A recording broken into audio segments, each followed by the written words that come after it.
Welcome to episode 1, season 3 of Candid Tiny House.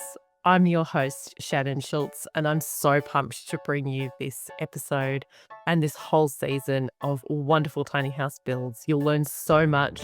There's content here that we haven't heard before that from people living in tiny house situations, like with families, and really going through some hard stuff as well as the really positive things. So I'm super excited to share with you the whole season.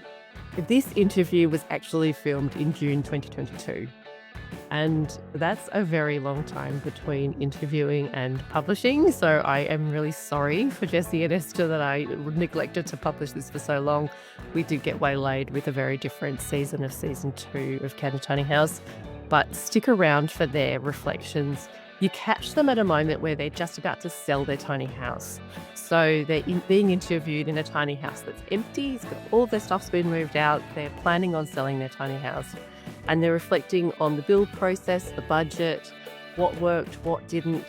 They moved in when one of their children was 2 or 3 years old, and then they had a home birth in their tiny house during COVID. They've lived in that tiny house in Esther's parents' back garden for 2 years by the time that they're moving out. And so they reflect somewhat somberly on some of the things that didn't work. It's very informative for any people who are thinking about, can I have kids in a tiny house? What ages are difficult and what ages are easier for tiny house living? How many kids can I fit in a tiny house? All of this stuff really helps to flesh out some of those questions and panic moments that we have as people who are thinking, can I live in a tiny house with kids? I reflect on some of the things that happened for me when I was a parent of a small child in a tiny house, and I got pregnant in our tiny house too. So there's lots of parental information there. So you can pick that apart for something about whether or not that's going to be relevant for you and what you can do to manage the concept of going into a tiny house on wheels with kids. So it's a super interesting and engaging conversation.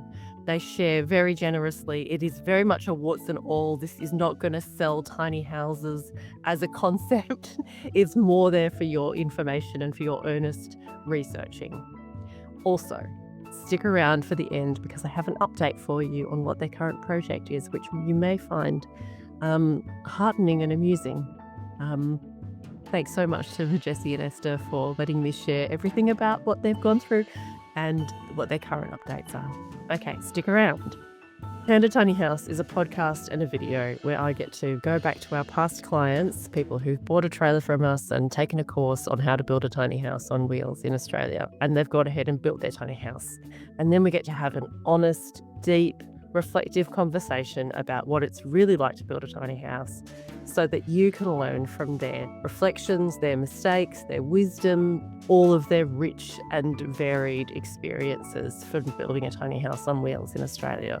So grab your notebook and a cup of tea because we're sharing real stories of what it's like to build a tiny house. Well, I'd love to just start from the beginning as like your decision to move into a tiny house, what your family looked like and Yeah, well, I guess I got kind of really into tiny houses probably um maybe even before Obi was born. So Obi's nearly 6 now. So around about that time, I was like following a whole lot of those sort of accounts on Instagram, and um I think we found Fred's house, like, and we're like saw you guys. I'm like, oh, they have a family in a tiny house, and I was just trying to find all these people who had families in tiny houses. Um, and yeah, just like watching a whole lot of videos, and then Obi came. We were renting at the time, and we were pretty happy in our rental. Um, but yeah, when Obi came along, kind of thought, oh, it'd be really nice to have our own place, but just with new property being what it is, like in hindsight, not quite cheap compared to now. But yeah, we were just like, what's the way that we can do this? And it felt like building a tiny house was probably the way that we could do it. Have our own um, little space that was just for us. So yeah, I think when Obi was about a few months, like maybe almost 6 months old or something, we had a phone call with Fred, like a Zoom call with Fred, and we chatted about, um, we just chatted about tiny house stuff and got a bit of advice on him about stuff that we were thinking about. We kind of started. Jesse did a SketchUp model, a few SketchUp models of like what we wanted. Yeah, we did masking tape in our house along the floor, kind of figure out what space looks like. SketchUp helped a lot to be able to kind of physically or sort of see what the sort of the millimeters and meters add up to here, there, and everywhere. And we did a workshop with you guys up in Castlemaine as well. Really good. I think that's sort of where it kicked off, and then we went through few different ideas about how to go about it, and landed on working with a friend of ours who's an architect builder to sort of design and at least build the initial part of it anyway.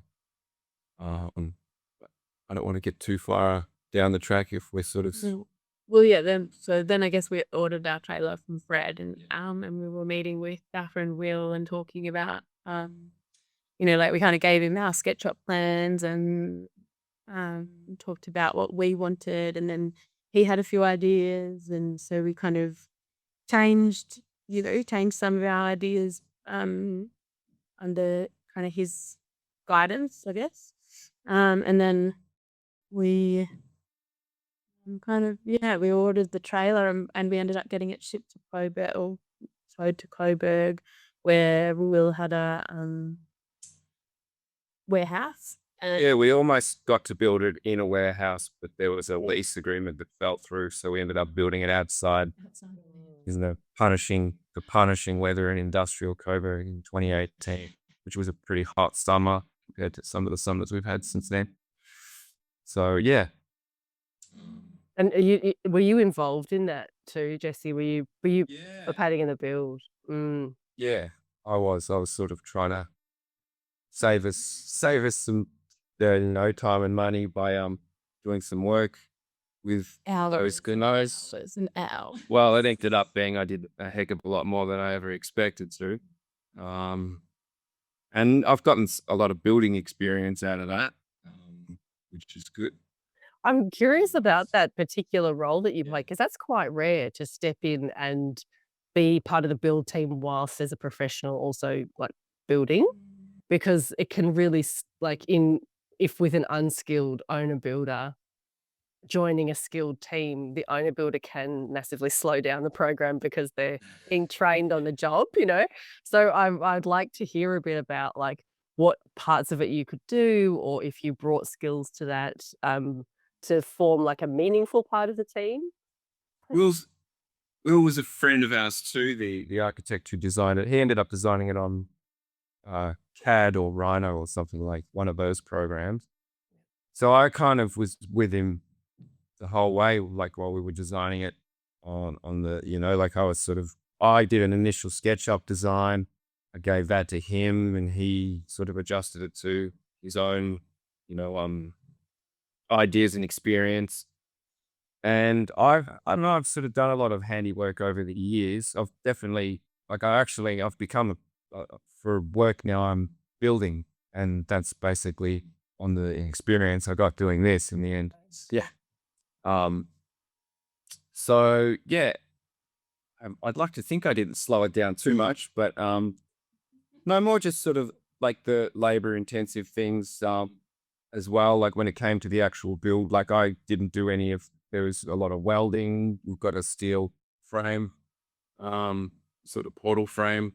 So I didn't sort of do the welding, or like our windows are made from a light hardwood called Polonia, which is just a little bit lighter than Western red cedar. And we've built the windows from scratch in the factory in Coburg. So I didn't do that kind of high level of, building work. I sort of more did the things like fix off the screws and the laborious things like cladding and painting. And but since we got to about lock-up stage, I kind of took over from there. One of the guys was a guitar luthier, so super handy with timber. He did the stairs, and yeah, for me it was more just cleaning up at the end of the day and whatnot, whatever I could kind of alleviate for other people to need to do. Great. So you were able to get a bit what I would call being like a skilled laborer, like Yeah. it's a laborer's job, but you're not being tried to do those things as you're doing them. No, I'd done some kind of workshop stuff like yeah, woodwork and general building, a little bit of building laboring in the past. And I built a sauna just prior to build for that. That came before, didn't it? Yeah, I built a sauna, which also, like I ended up having to take that project on more than I expected. And that gave me a wealth of experience to come to this with, I suppose. So yeah, I didn't come in unskilled, but I've definitely learned a lot along the way anyhow. And then since it got to lock-up stage, all of this sort of extra cladding, you can probably see some in the background of up on the roof there. That's all me. And a lot of the other stuff, sort of the interior fit out, is I've done as well, which has taken a long time. A lot longer than I would have expected. Saying how long was the build until you felt like you were able to move in? We moved in 2019, so it was about a year. But it wasn't finished. Then we had to move out again so that I could do a bunch of work. Yeah. Well, we moved in December 2019, and then of course the pandemic hit early 2020, and we were living. So the house is still at my parents' house, but we at that point we were still using my parents' bathroom because they have 2 bathrooms inside, so we were still using a bathroom in there. So when the pandemic hit, we wanted to make sure that we could isolate in here if we needed to. So we then finished the bathroom and did all of that stuff to make sure that we were fully self-contained in here. So that was probably, I guess, January, February, probably February 2020. And then we've pretty much been living in here ever since, but we moved out for a few months, not the summer just gone, but the summer before, so that Jesse could do a bit of work on it. I don't even remember what you did. What I did either. Something. We were still in like newborn baby land a bit. Just you have to get everybody out because there's dust and preparation and all that kind of thing. And you would know what it's like in a tiny house if you're doing any work. There's just no space for anyone to be. It's so true. Yeah, I think a lot of people think they're going to move in and finish off, and that might work if there's one person and they don't mind living in a work site. But I think it's important to remember that if you're renovating a big house, you'd isolate the rooms and you'd shut the door. And you might move your kitchen into your laundry or something so that you can renovate your kitchen. You just move your essential appliances in there. But you're not also trying to live in that space that's being renovated, so yeah, there's no, given that there's very few internal walls, there's no way of shutting out the mess and the tools. Are you stepping over tools and there's no bench space, but there's a drill on it, and let alone everything else. And then there's kids, of course, and safety. Well, so it was towed down from Coburg in, I think it was April 2019 at the lock-up stage. So pretty much had almost nothing inside at that point. Yeah, the bench wasn't it? We'd pretty much done our budget by that stage too. Yeah. So we went pretty much double over budget for this. Yeah, I remember when it got towed down because I hadn't seen it for a few months. Then I remember when it got towed down and I was so excited. And then it got here and I looked inside and it's like, oh my God, there's just so much to do. And so that was a bit full on. And there was, and then we were living inside at mum and dad's at that point because we'd moved in there because we were struggling to pay rent and finish the tiny house because all our money was going to rent. all our work money was going to rent. So we weren't able to put any more money into the tiny house, and it just was stalling. So we thought if we move in with mum and dad, then we can kind of put more money into the tiny house and get it ready to move into. So that was all we did. And then it was like April till December. Jesse was just, every spare moment out here doing stuff. We had some of the guys, or was it just Yeah, I had some of the guys who worked on it up in Coburg come down a couple of times. But there was no, like, I've put this walling with the sliding door back here. That wasn't there. The bathroom wasn't there. The stairs weren't here. Kitchen whether bench. the stairs were that was the opening thing. Oh, okay. Stairs were. Okay, yeah. And then that nook over there. So the Where it was a shell. It was very much a shell. very much a shell. Yeah, Yes. that's it. Okay, yeah, right. So you've received it, and it's a long way in, and lots of money's already gone in, and it's arrived, but it's still not livable, and there's still a big uphill trajectory to go in terms of workload before you can move in. And just like no money really left to throw at. Like not not a pool of money to throw at it. Like just like work every week to put more money into it. Right, Kind of yeah. situation. Yeah, you have to earn it to feed the project. Can I ask you about your budgetary breakdown? Like, what did you expect to pay? What do you think you paid? Expected 60. Okay. Like, that was pretty ambitious. But yeah, I remember we spoke to Will and he was like, yeah, we can do that one. That's, yeah, I mean, that's just the way it goes. All optimistic. Yeah. I mean, now that I've started building, I don't think there's been a single job that hasn't gone over budget. It just seems to be an inevitable theme. But we banked on about, 60, 65 or something like this. And I think roughly a little bit about 120 in the end. All things considered, paying people as Yeah. And if you add Jesse's labor on top of that. Well, you wouldn't. But if we were. if you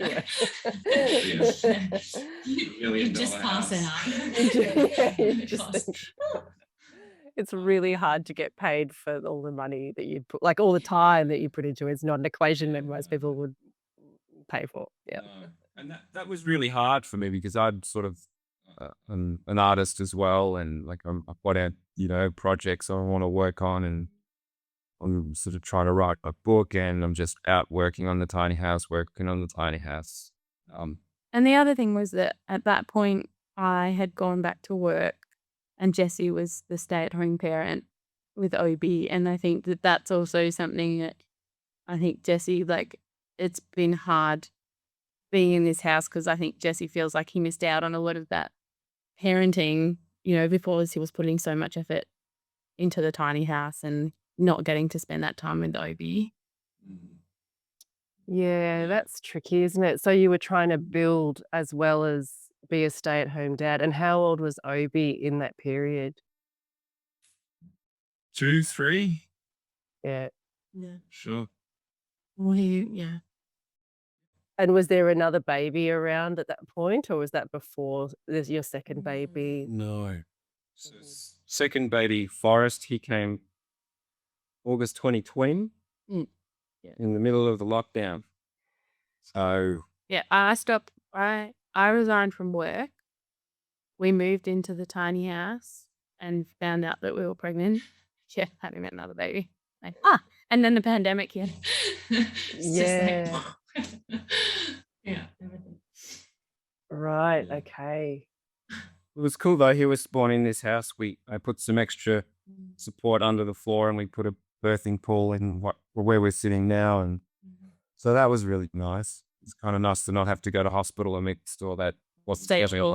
Yeah, well, like apparently they were moving people in and out of hospital birthing at that point in time, like very quickly. So you didn't have any recovery time at hospital. You just had to. It's like a lot of pressure. And, like being here at mum and dad's, like, whilst it's been difficult to be, like, it's a 1/4 acre block and we're in their front driveway, like, so we don't have much privacy or space to ourselves, and they don't they didn't have a whole lot of privacy from us. And but in the context of giving birth in the middle of a lockdown, like they were, my auntie was here with them, who's the home birth midwife as well. My brother was here at the time, and they were all bringing out buckets of water to fill the pool because it all happened quicker than they anticipated. And and then as soon as he was born, like they all were able to come out and see him, and and then we had that care around us at that, really important time, and Obi had people around to look after him and stuff. So, like there were, and being in lockdown for 2 years, and there being for that whole time we were living in the tiny house, there being a fair bit of the time where no one could go anywhere, we had community. Yeah, it's Yeah. really Yeah. important. You were taken care of when probably other people in your situation who were in a more conventional housing circumstance would be probably a lot more isolated. Yeah.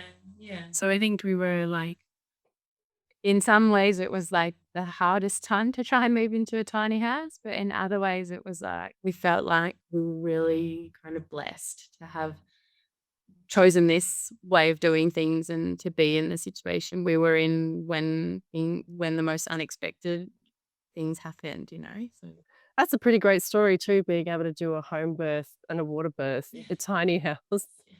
I reckon, you're the only couple that I know who've pulled that off. Good job. Thanks. It was great. It was really nice. Yeah.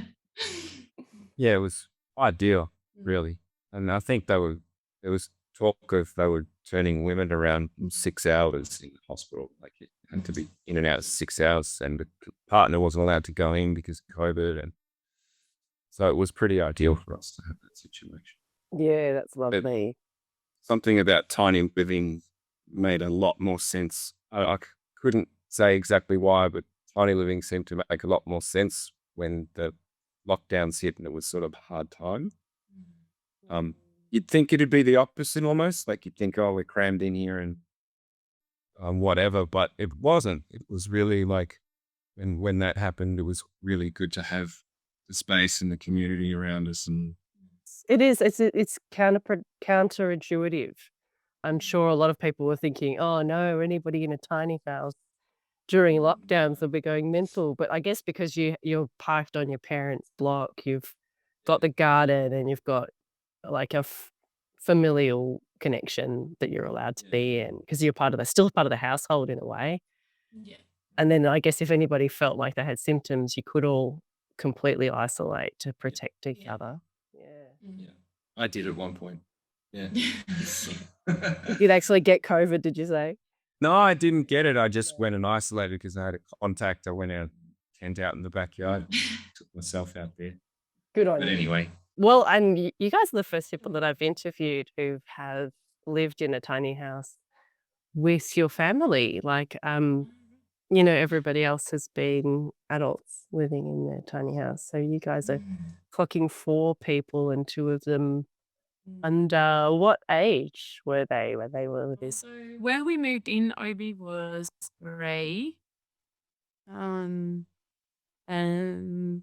actually, like that was really nice when it was just the 3 of us. When Obi was that age, he loved like the loft behind us was his loft, and he just like he loved it. It was his little space, and whenever people came to visit, he was like, "Come up to my loft," and you'd take everyone up there, and just like he was so excited by the space. And we had the loft above, so we each had a loft. And it was really nice for that size family, I think, like 1 kid.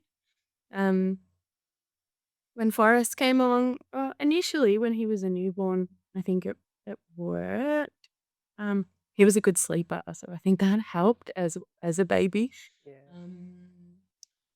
Because obviously like the noise of a baby crying will wake everyone. we've sort of had maybe a little bit of a bad combination of like one who doesn't want to go to sleep, which is Obi, and one who's a really light sleeper, which is Forrest. So Obi would just yell out all of a sudden, as 3, 4, 5-year-old kids do, and Forrest would wake up. So one of the really big challenges has been sound and privates, like sound privacy full stop, but sound privacy particularly. Yeah. That's been, we've at one point we thought we were going to need to put an extra like insulated wall up here just to block the sound so that we could have Forrest in there and be asleep and not wake him up. Yeah, because even before Forex came on, Obi used to get really like quite he's he's very sensitive to a lot of sensory stuff. So he was like would want it to be completely dark and silent when he was going off to bed at night, and so he would like make us turn off all the lights in the house, and like we couldn't make a sound, and so it just meant like you couldn't do anything until he was asleep because there was no door that you can shut or anything like. And that, every single evening got a bit challenging. Yeah. And then, yeah, I think, once Forrest came along, it was okay initially, but then once he was able to start moving, like, because he co-slept with me, and then we were in the loft above, which doesn't have any barrier, like it has a barrier, but not a full barrier. And then, it just got to the point where we were like, it's not safe to have him up. Yeah. Yeah. Yeah, we really had to make big adjustments once Forrest came along because Obi was already kind of at an age where he was smart enough to keep himself out of that kind of trouble. Whereas Forrest needed proper, like we'll show you that there's a gate up that I've built up there. You can actually see that all that stuff back here happened after Forrest. And stop him from being able to go off to the edge. And so were you not able to install those kid-safe gates up in the top loft that you were co-sleeping in? No, because of the ladder. The ladder made things really difficult. Yeah, and the other, and because there's a gap at the other end as well. Try and put any kind of gate up while you're climbing vertically, it's just it doesn't work. So that's just why, that was why we moved out. So that was why we moved out for that summer. And when he was just like 3 or 4, he was like 4 months old, and we moved out for a few months, and we swapped the lofts. So we moved Obi to this loft, and we moved the king size. So they'd both be at the king size bed. We moved the king size mattress over to that loft, and Jesse put the gate and the barrier on so that I could sleep over there with Forrest, and we could put him there for naps and stuff. Because I couldn't put him down for a nap and leave the house. Like, not that you normally leave the house but like I couldn't, walk outside. Put the washing on the line or something. Yeah, or anything, because I had to be in here, because if he'd woken up, he would have crawled straight off the edge. Yes. Yeah. And fallen badly. So, it was just like it got to the point where I think just before we moved out for the summer, where it was really, really stressful to be in here. And also, I think one of the real challenges of having kids in a tiny house is that, someone once said to us about traveling in a caravan with their kids, that if one person's experiencing something, like experiencing a bad mood or having a bad day or just like whatever they're experiencing, everyone in the house feels it. And, 4-year-olds, 3-year-olds, 5-year-olds, like they have big feelings. And so Obi has had a lot of big feelings in the time that we've been living in this house, and it's every time, and we all have, but I think it's just really challenging when you've got a child that has really big meltdowns and really like big feelings, that there's just no space to get away from it. There's no he can't take himself off to a room, or one of us can't take him off to a room and the other one have space, or it's like if you're having one of those parenting moments where you're like, I really need to just like go and take 10 deep breaths by myself so I'm not going to explode, then you have to lock yourself in the bathroom. Like, that's the only place you can go. So There's no lock on the bathroom. no, there's no lock. You can close the door and hope that nobody tries to open it. Yeah, there's so much to be said for being able to decompress, isn't there? Just have some space around you that's supported by internal walls and doors. Yeah. And yeah, And I think like if we had a bigger space outside, that might have been a bit easier. But because mum and dad were right there, it's like also hard to feel like you can go out and just like, walk around the garden without someone being like, "Is everything okay?" yeah, you just need the privacy to Just let me decompress. alone. Yeah. Oh yes, I can totally see. Having said all that, it's probably worth noting that the same problem is also it has its upsides. We have times where there's just having the space and the two kids within earshot all the time. Just the sense of closeness is really nice, been nice at times as well. Like just the coziness of it is actually also a good thing at times as well as challenging. Totally. I think it would be nicer for the kids than for the adults too, because they know that you're always there. Yeah. And for the adults, they're like, yeah, I'm always here.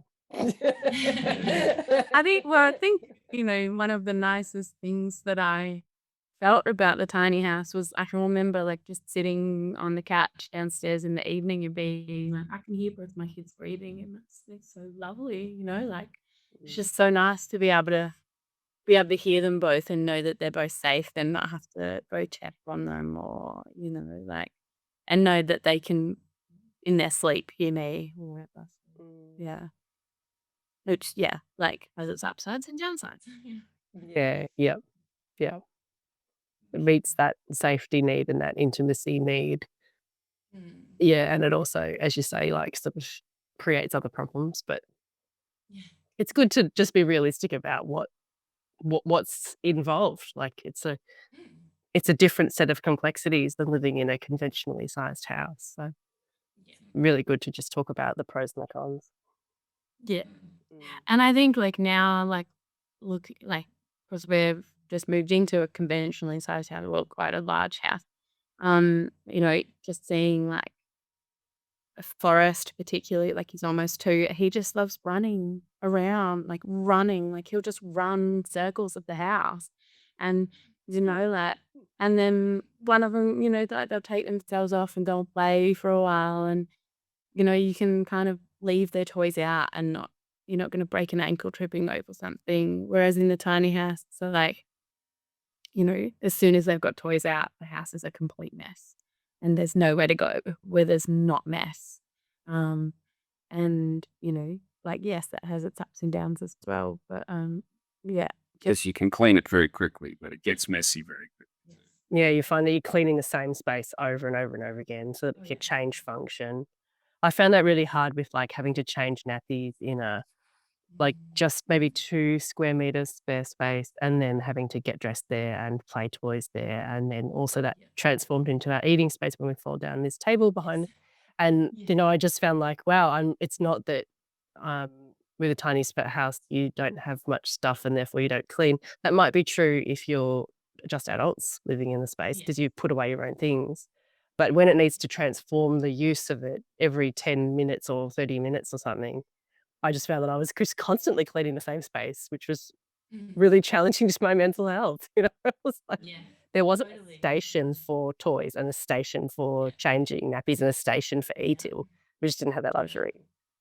Yeah, and I remember when Forrest was coming along, we were like, which came up with all these different ideas for like a nappy change station. Just like in the end, I think we ended up we moved in a change table, and we just had like a change table in here, which was like ridiculously space consuming. But we were just like, there's just nowhere else to have all of this, have all these nappies, like 'cause we did cloth nappies and stuff, and like. And the other thing, like I think now that we have a full size house and we have a laundry, I'm like, how did I get out of laundry for so long doing cloth nappies? Because one of the sacrifices we made, we have a full size shower, like a big shower, but our washing machine was outside. So I've been, basically rinsing cloth nappies in a bucket in the bathroom and then washing them outside in the washing machine. Oh my gosh. Yeah. You need a medal and I think you get like homesteading mum medal of the year from me. From me. That's messy. We did cloth nappies with a conventional laundry and it was hard enough. And Well, yeah, now that I'm doing it with a conventional laundry, I'm how did I live without this for 18 months?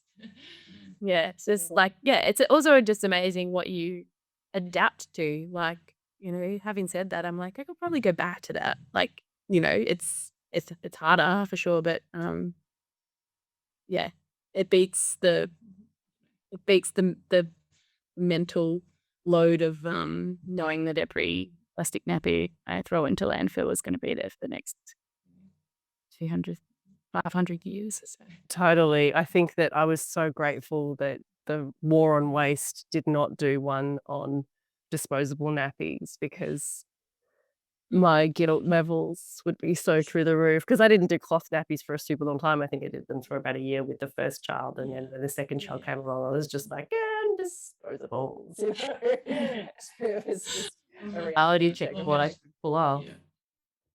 Yeah, it's Do what we can do. yeah. So good on you for doing a lot. Okay, so there's a lot, isn't there? There's nappies and privacy and auditory privacy and feelings and there's so much complexity. Just in that Trying to get dressed. Yeah. Trying to get dressed with the table down. Yeah. Yeah, because we've got the table that pulls out, like that folds down, like you guys, and pulls out. And just one of the things Jesse did when we moved out for the summer was put in extra storage under the couch, under the thing, because we just didn't have enough storage with 2 kids. Because they just come with lots of stuff, like clothes and toys and all of that. So,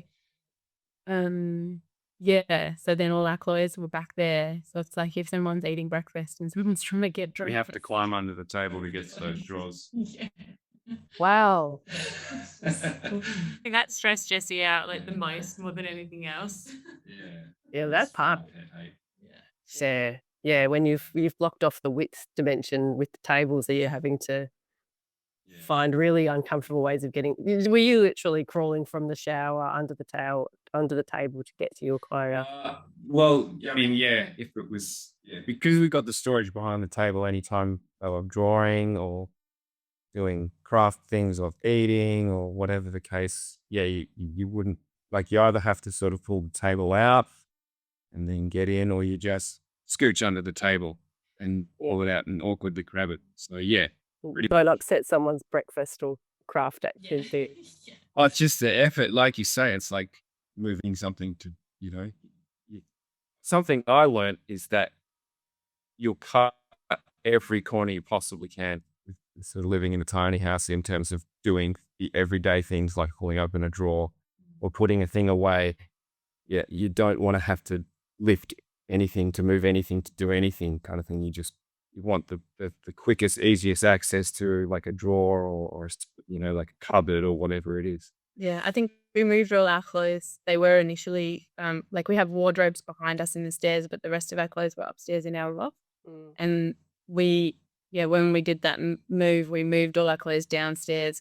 It was such a pain to get out of the shower, and if you hadn't brought your clothes down with you, then to climb up to the loft, in a towel, grab your undies, and then come down in your undies and to get the rest of your clothes. It's just like that's final. I think when you're sort of planning, sometimes you think, oh well, I'll just pull that open and move that aside to get to that, and that won't be a problem. But when it's every day, sort of over and over again, it starts to get really old really quick. Yeah. Open shelves is really good where you can see the thing, put your hand on it straight away, put it away, and you haven't had to do Tetris to figure out how to get her again. You have to. Yeah. And I think that what you're talking about there is having like a loft that you can't necessarily stand in. Probably very few people can stand in their loft space when they're working within vehicle heights. And then I think it's that design concept at the beginning, isn't it? Where it's like, okay, so this is how our house is. We put our clothes in our bedroom and we get dressed next to our bed, but it's totally more functional to get dressed where you can stand up and probably even in the bathroom. So I really like that idea of there's a wardrobe in a mini room that's on the way between the bathroom and the rest of the house. but that you sort of necessarily. yeah, you can still stay with the door closed and in your privacy, and you can stop all the steam from getting into your if you've got a double door pocket. So you can just stand in there and get dressed and move on, and then you're done, and you're not going into a There's quite a sensing space area. sacrifice as well, isn't it? Like to Yeah. do that, then you're adding like an extra meter or something to the house potentially. Yeah, which is a But then you problem. could have your nappy change station. Ah, and like come under the heading of maybe things that you do differently or something, or maybe not. Like, I don't know. Is there a list of things that you would do differently, do you think, if you were to Oh yeah, number one thing I do differently, and this is what I say to people when they ask me about tiny houses. I'm thinking of building a tiny house. I just say get a tiny house company to build it for you.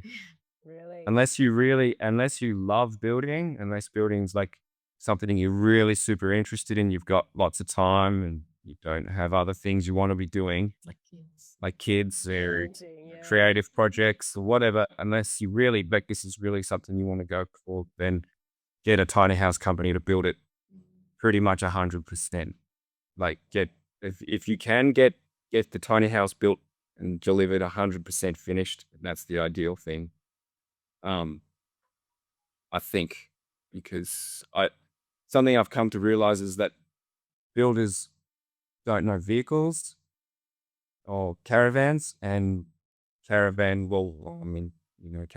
builders don't know houses.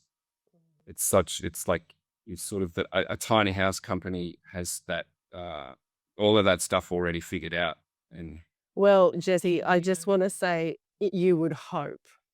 And unfortunately, I know there are a lot of companies in the industry who are unfortunately not as responsible as people who are going to live in it and own it, and how well they consider their tiny house. So I feel like I want to theoretically get on board with that idea of hand it over to a professional who you trust, who can manage it all. Because if you're not like, I think what you're saying is if you don't really want to spend potentially 2 years of your life doing only a tiny house, then don't do it. Hand it over to somebody that you trust. And I hope that that's caught there, because unfortunately, I think that there are some dodgy operators around who are sending out tiny houses that are overweight intentionally, which makes it unroadworthy. But not just not just that you can tow it on its own wheels and get a sticker on it, you can't even tow it on its own wheels. So, I've heard of yeah, companies just yeah, like so builders just being a little bit I'm trying to be diplomatic here, like they're selling something that's not fit for purpose under a tiny house company name. yeah, And so I feel like I think it's so up to the individual, like the consumer. I'm thinking from a consumer advocacy kind of perspective, to really know um, who's managing the weight and all the attachment methods and the finishes and the fixtures and everything, because it's so easy. If you go 1 kilogram over the weight limit of the trailer's ATM, it's not legal to tow it on its own wheels. So that means that you're up to being on the back of a lowrider, and if you've built it to full height and then you load it on the back of a lowrider, no company will touch it because it's an insurance problem for them. yeah. So, it's like I want to say, yeah, sure, hand it over to any tiny house company, but unfortunately, Well, not any tiny house company. not any tiny I house haven't- company. Yeah. No, I've said like there's a good tiny house company. Yeah, As I've said that I haven't, I've sort of recommended, because people have been like, should I do it myself? And I'm like, well, you're going to come across things with plumbing and electrical and all these sort of things that you if you're going to learn it along the way, you might find yourself snookered. And I found myself snookered on a couple of things. Sort of didn't think about it in the early stages, and then kind of realized a bit later that there's regulations like double pole switches with electrical, and just points of consideration that if and again, a responsible tiny house company or an experienced one, and they've been through these issues, they've done the troubleshooting, and they've sort of at least figured it out, because it is, a lot of it still is quite uncharted territory with these builds. It's sort of, this time's definitely a pretty unique build.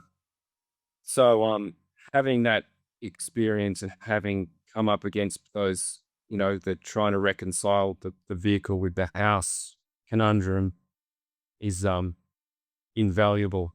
And I think that's something that at that tiny house companies, because I think what I hear a lot of people say is, oh, I've got a builder friend, I'll get them to do it because they're a builder. And I'm like, yeah, but they don't know how to build a caravan. And it's like, yeah, so, there's all sorts of things with caravans that, like the width and the height and the weight and the regulations with doors, and that a builder who hasn't built a tiny house before would probably think, it's okay, it's just a small house, but it's really not. It's more like building a boat, I say, than building a house. Yeah, I agree. It's more like that's the amount of consideration and equations you need. Or I don't know, how do you think you would gauge that for a person who's kind of shopping around, I guess? Yeah, that's a good question. Like, what's involved in an interview with a builder to assess their viability as a tiny house on wheels builder? Yeah, I think that would be a serious conversation about whether or not they've ever built anything on wheels, and are they familiar with the Vehicle Act, and who's taking responsibility for the weight all the way through. Because and I would put that in a contract all the way through, that there will be 3 points of checking the weight, and who's legally responsible for the weight at the end of the day, so that the product that the builder delivers is guaranteed to be underweight, and if it is overweight, the payments will not be forthcoming because it's no longer fit for purpose. So I would actually have that very clear from the beginning, who manages the weight, and whose legal responsibility it is to meet the weight limits, and to be under the weight limits. Because I think it's a common houses on foundations building practice to just do everything that the owner specifies. So the builder might think, I don't like it, but you asked for it, so I'll do it. And that's a common way of organizing a house build. They just say, as specified. And if you've specified all Tassie hardwood as an exterior or interior cladding or something, you're absolutely overweight. And even hardwood floors might put you overweight, or anything, because it's all cumulative.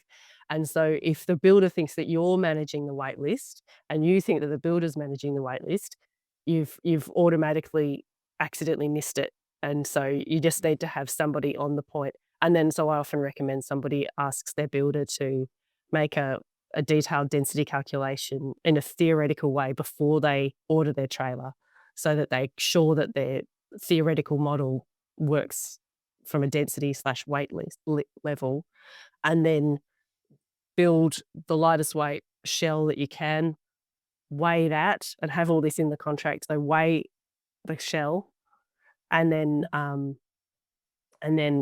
taking a calculation of all of the weight limits, or just measurements, like weighing your materials and your offcuts all the way through, so that at particular points you're measuring it off, and what that very, very small amount is coming back to. Like, how much weight do we have to play with now when we're finishing off? And then having contingency plans as well is a really good idea. So having removable joinery is a really important part of it, because joinery can just clock up your hundreds of kilos so quickly. But if you can remove that for the event of travel, then you still have a potentially viable project. And just to have that contingency is a really good idea. Yeah.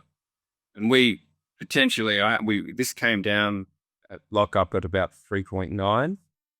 So this is 3.9 tons, and it's the trailer's rated for 4.5 tons. So I'm just hoping that we haven't done 600 kilos worth of, but I don't, until I weigh it again, I won't know. So that's another good example of like how, you can get snickered. I decided to do a proper shower with a cement screed and tiles. It's not that big, but I thought this would be that'll be the thing that puts it overweight if we go to move it. And we can remove the stairs, and we can remove the bench with a bit of messing around, but it's not ideal to have to do that. So There's many things. It's such a complex thing you've taken on, probably way more complicated than you thought it would be. Because everyone's thinking, so it's small house, it's easy, it's bite-sized. Like, wait, no, it's really complicated, and you want to have a real eye for detail and a patience about it. It's tricky. Oh, wow. Okay, great. So just getting back to you moved out. When did you decide to call it quits with the house? Tell me about your sort of, I would call it like a breakup with the tiny house. Did you have a breakup moment with the tiny house, or is it sort of like just an evolving set of really sensible decisions and no one had a tantrum? Or a series of challenges. Yeah. Because I feel like I had a tantrum and I broke up with the tiny house. Like that was my story. I think for me, there's been a lot of like watching Jesse just like he just sits here and like looks at things, and I'll be talking to her, and suddenly he's gone. He's gone into tiny land. He's gone into like thinking about materials, thinking about where's that going, what's moving, what's that doing, like what could I do to fix that problem? Like he's just like he disappears into this problem solving tiny house brain, and it just has never stopped, no matter what point he's got to. He just like no matter how much he does, it's like it's too distracting for him to live in this house, because it's like the way I think about it, because the only thing I really have to compare it to is when I went to uni and I was writing essays, and I remember being in the middle of writing an essay and feeling like, this is complete crap, because when I read it, all I can read is my mistakes and my thought processes that went into it. I can't actually see it for, the sum of its parts. Like I can only see the parts. And I feel like that's the tiny house for Jesse. He can't look at this as like, this is a beautiful tiny house and a real accomplishment. It's like he sees all the parts and he sees all the mistakes and all the problems that happened. And I don't know if he'll ever, like if we lived in it longer term, if he'd ever get past that. And so I think that it's been like we've been kind of putting No, we've never finished it until just now. So it's hard to say. Well, one of their good example is like you'll see that there's sort of a lot of lining on the walls, like these sort of strips. So there's sort of something I've had to do to remedy. When we built it like SIPS style, which is like we built our own SIPS panels. SIPS panels are usually foam and this oriented strand board, which is quite thick, and people build houses out of them. To save weight, we got just the foam and took away the 18 millimeters of oriented strand board, OSB, and we put certain nil ply either side. And they're like, that's what our walls are, and that's what the inside of the wall is. It's just ply, and behind that's foam. And I think perhaps the fact that it didn't have that rigid structure with the OSB, the foam has cured in a concave fashion. The walls have just started sucking in. Oh. So then I've taken long screws and put them and then so when they started sucking into contact adhesive that we blew them on, popped off, and suddenly we had these floppy ply walls. And so then to remedy that, I've taken screws, gone all the way through to the other side of the wall, and that's held them in. And then the boards are going across those screws to stop any what's that for? Well, to stop the screws, because the walls are still kind of moving in, the screws then pop out. So that's the screws combined with the boards are sort of holding it in place. Wow. Been quite a big thing to remedy. And that took a lot of thinking just to come up with a solution for it, because it's sort of like, well, what do you do? Do you take all the, nobody expected the foam to cure that way. I don't think, like the company we got it off, we've been like, well, yeah, you could buy the foam off us if you want. But then it started to sort of cure, and it's sort of moving inwards like that. So a lot of things like that have really weighed on me a lot, and taken a heck of a lot of mental, and then there's just other sort of, things that about it that are, it has been a pretty experimental build. things that are less than perfect that I feel like would have been done. We could have done better from the get go, and that sort of is hard to, just be okay with, and just sort of, say, okay, that's sort of one of the reasons I've been pretty keen to get out because, it is a little bit like, yeah. And there's a lot of, there's a lot of great things about it too, but like Esther said, it's hard for me to see clearly because I've been so involved with it. And, I haven't had an easy time switching off that, like even just as we've been doing the interview, I'm looking at one of the boards and thinking, oh yeah, that one got a bit moldy. I left that one out in the weather a little bit too long and lost. I sanded it up and painted it. It's still, it's just the way it kind of is. So, Yeah. Yeah, it's a really big deal, isn't it, to live in your experimental project, like live in your learning process. So you're living in your apprenticeship. It might be different even just for you, like just to resolve that particular thing, just in a different tiny house. Like even if you do it a second time, you're not learning, you're going from a level of experience. So even if you did it, that sounds like you don't want to do it again in a way. And I did not. It's like get someone to. I'm stuck for punishment. Yeah. But like to get it so that you're not living in your learning experience, and constantly surrounded by reminders of like you look at the wall and you imagine see all the stages that's gone into that wall, whereas everyone else will look in and see, oh, this is beautiful. Like they'll just see the surface. They won't see the story. That's a significant emotional hurdle potentially to get through, particularly when you're a problem solving brain, and Fred's like that too. He will. pretty hard to switch it off sometimes Yeah. or to like meditate or something. A lot. Constant. I think the thing that kind of led to our breakup with the house is also just that we found ourselves snookered in terms of, like, I think when we got into doing this, we were like, it's going to provide us with freedom to move and, to live a more flexible kind of lifestyle. But what we found is that I think partly because it took longer than we anticipated and it cost a lot more than we anticipated, that and life has changed obviously in that period of time to look quite different. We've got another child now, like COVID happened and all of that. And so we're in quite a different situation financially.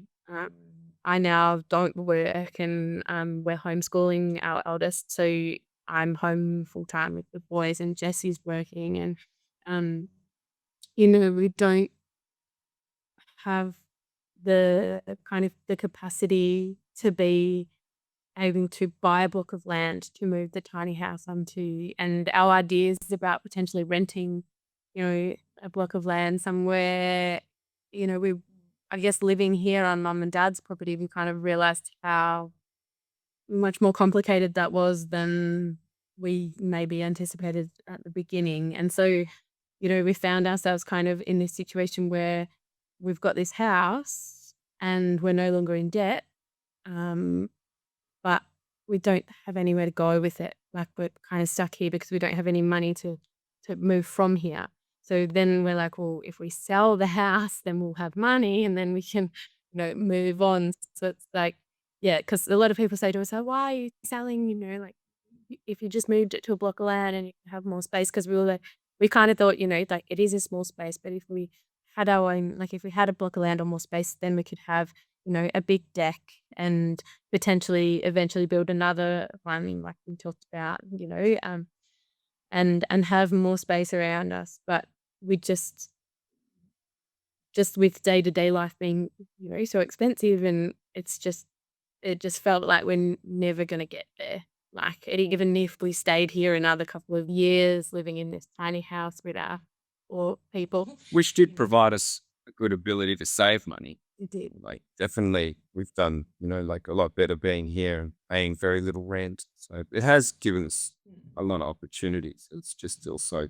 But in terms of our mental well-being, we couldn't do it. And it's also quite a thing to relocate a family to someone's property, like if we didn't have enough money to get fully off grid. And like Esther said, it's just been here with the kids. It's such a big thing for the grandparents, Esther's folks. It's like it's not a small thing at all. We're really like living with each other, and it might be, if you're sort of a couple or a single person with a tiny house, it might be kind of easy to just prop up in the back corner of someone's property and be relatively inconspicuous. But for us, it's like we've got the kids, and it's sort of it's all about what the people are like that we'd be moving with and how they'd be able to handle having the kids around. And so it's not quite as we sort of, I think, and who knows, maybe we'll end up in a situation like that. It's at this point in time, I think that's what we're kind of trying to work out is, We're open to, I guess, if something like that comes up for us, but I think we're also at the point where we're like, just for simplicity's sake and to kind of move on to the next stage of whatever our family's life is going to look like, that the simplest thing for us at the moment seems to be to sell it to get the money so that we can move on to something else. Because we, also like we've been at my parents' house now for like 3 years, and that's been a lot, like they've been very generous to us and very, like with their time, and also just like, letting us be here and all of that. But I don't think like ongoing, it's not sustainable. We're too close. Like maybe if they lived on an acre or a few acres and we had like our own little space, that might work better. But just the situation we're in, it's not sustainable for long term. And we also had to just acknowledge that we're can't do it forever. Yeah. Okay, cool. So, like, to me, I still clock it is a success because you've had the chance to save money and you've created an asset, which I'm hoping you can turn into a bunch of money through the sale for potentially a healthy deposit on a overly priced yet conventional house, because that's the reality that we're in. to talk about the positives though, now that I've started doing building work, definitely the tiny house model I think is the way to go. Like I'm just like, there isn't a house that I've worked on that isn't sinking into the ground, or so I think to be on wheels and off the ground, and to have the back control over where you are and how the house sits, you can, it's not really, you don't need to re-stump, you just re-level. That's powerful. I think that's definitely a huge advantage to tiny house living over conventional house. It's interesting, isn't it? Because you're comparing it to the foundations. Like what you're talking about is conventional housing foundations, and when they fail, it's traumatic. And so, where you get a trailer, you're buying the foundations of your home, and it is already 600 or 700 above ground. And I know that there are some people in the flood recovery kind of areas, in Australia, they're thinking tiny houses just because they do have that healthy lift off the ground and you can move them.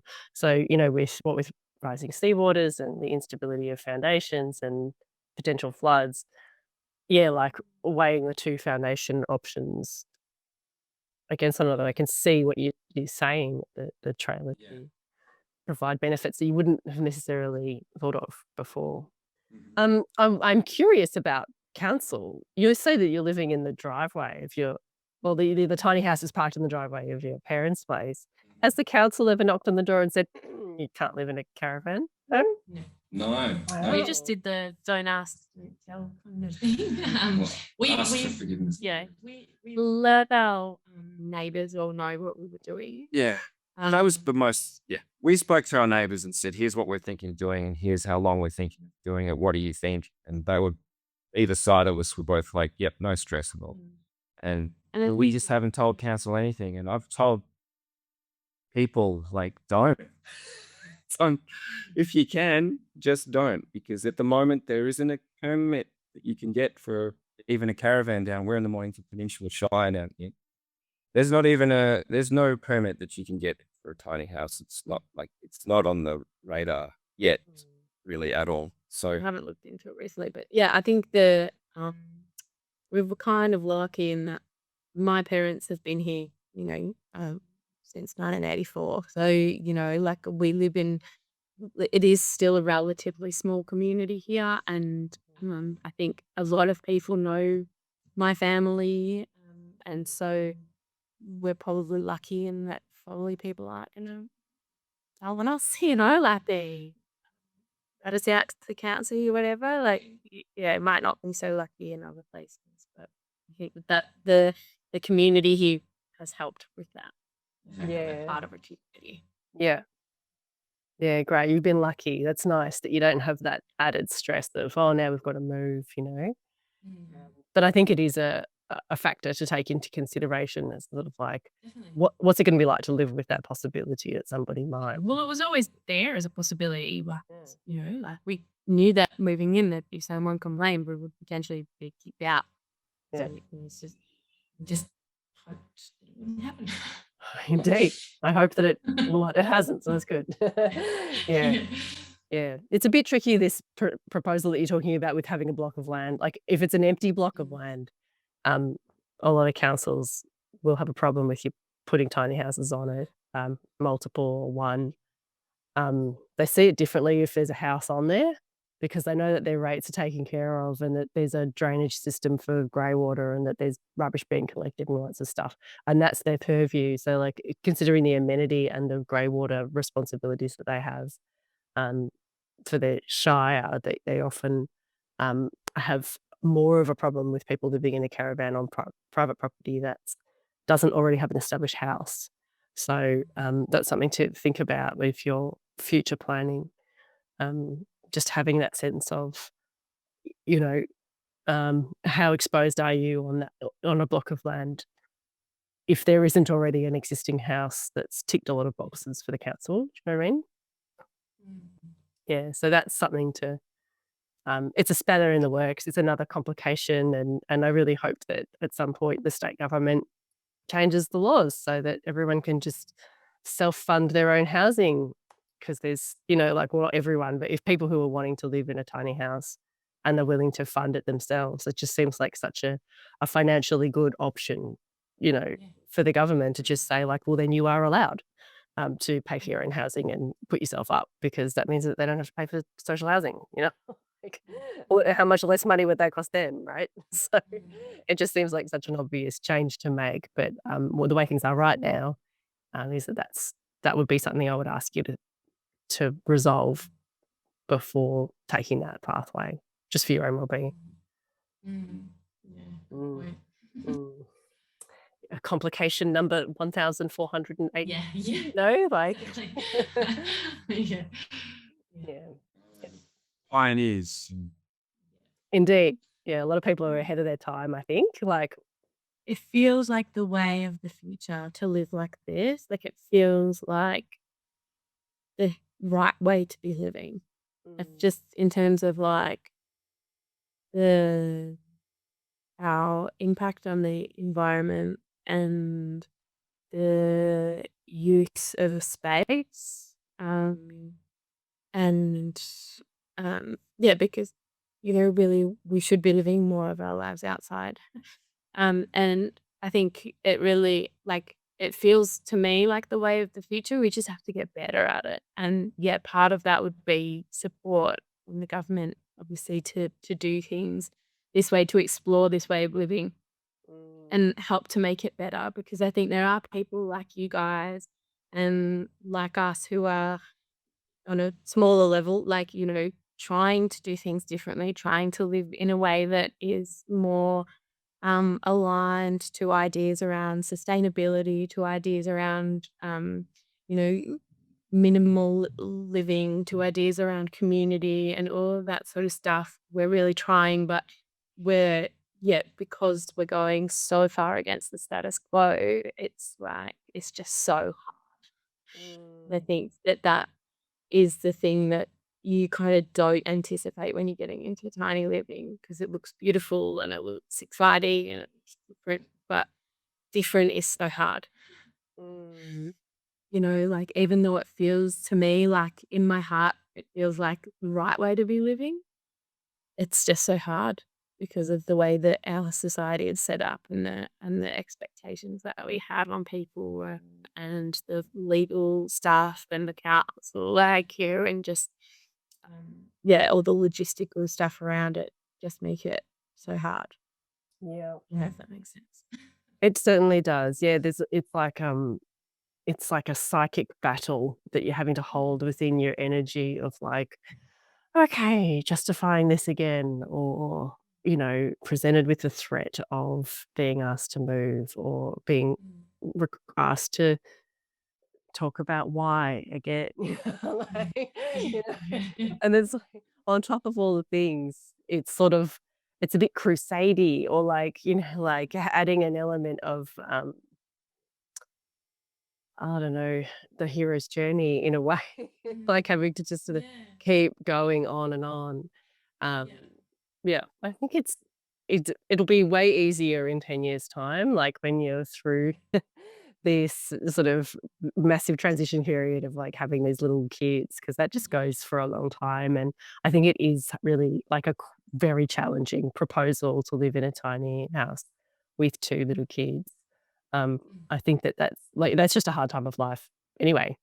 And to do it in like close quarters and with ideals in mind and, swimming uphill or against the stream a little bit with what's culturally expected of everybody, that's just tricky. So I think that tiny houses are awesome and that they can provide a great stepping stone and they can totally fill gaps of housing for different periods of time in our lives, but doesn't mean that they're going to be appropriate for every stage of life. And and nor should they be asked to be.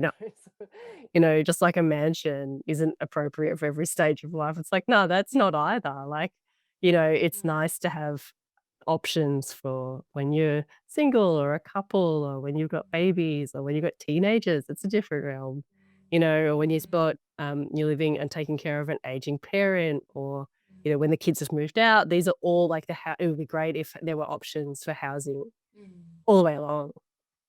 Yeah. Mm.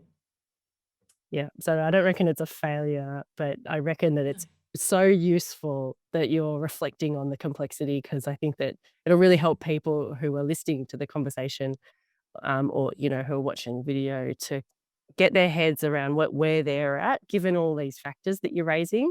Because if people can listen through and go, I think I can resolve that bit with this, and I think that'll be okay for me, then they might still be able to go, it's a yes. And if it means that it's a no right from the get go, then how much money and time have we saved people by sharing this information? And that's such a success as well, Yeah, you have a deposit on a house instead.